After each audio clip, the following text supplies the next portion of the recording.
Welcome to Bibleography, Genesis chapter 34, verses 1 through 31. Music by Keys of Moon, generously donated by freestockmusic.com. Read by Kelly McClinton.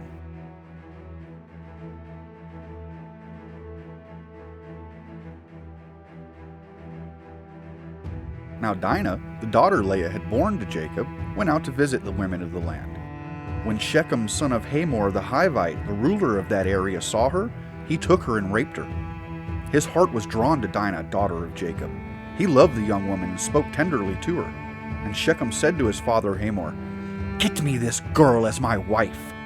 When Jacob heard that his daughter Dinah had been defiled, his sons were in the field with his livestock, so he did nothing about it until they came home. Then Shechem's father Hamor went out to talk with Jacob. Meanwhile, Jacob's sons had come in from the fields as soon as they heard what had happened. They were shocked and furious because Shechem had done an outrageous thing in Israel by sleeping with Jacob's daughter, a thing that should not be done. But Hamor said to them, "My son Shechem has his heart set on your daughter. Please give her to him as his wife.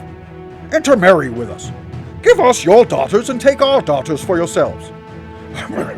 You can settle among us. The land is open to you. Live in it, trade in it, and acquire property in it." Then Shechem said to Dinah's father and brothers, "Let me find favor in your eyes, and I will give you whatever you ask. Make the price for the bride and the gift I am to bring as great as you like, and I'll pay whatever you ask. Only give me the young woman as my wife." Because their sister Dinah had been defiled, Jacob's sons replied deceitfully as they spoke to Shechem and his father Hamor. They said to them, "We can't do such a thing. We can't give our sister to a man who is not circumcised. That would be a disgrace to us. We will enter into an agreement with you on one condition only, that you become like us by circumcising all your males. Then we will give you our daughters and take your daughters for ourselves. We'll settle among you and become one people with you. But if you will not agree to be circumcised, we'll take our sister and go." Their proposal seemed good to Hamor and his son Shechem.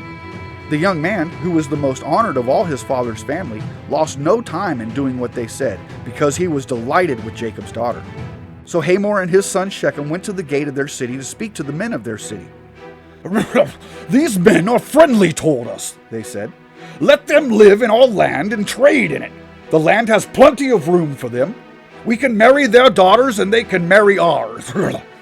But the men will agree to live with us as one people only on the condition that our males are circumcised, as they themselves are. Won't their livestock, their property, and all their other animals become ours? So let us agree to their terms, and they will settle among us." All the men who went out to the city gate agreed with Hamor and his son Shechem, and every male in the city was circumcised. 3 days later, while all of them were still in pain, 2 of Jacob's sons, Simeon and Levi, Dinah's brothers, took their sword and attacked the unsuspecting city, killing every male. They took Hamor and his son Shechem to the sword and took Dinah from Shechem's house and left. The sons of Jacob came upon the dead bodies and looted the city where their sister had been defiled. They seized their flocks and herds and donkeys and everything else of theirs in the city and out in the fields. They carried off all their wealth and all their women and children, taking as plunder everything in the houses. Then Jacob said to Simeon and Levi, "You have brought trouble on me by making me obnoxious to the Canaanites and Perizzites, the people living in this land. We are few in number, and if they join forces against me and attack me, I and my household will be destroyed." But they replied, "Should he have treated our sister like a prostitute?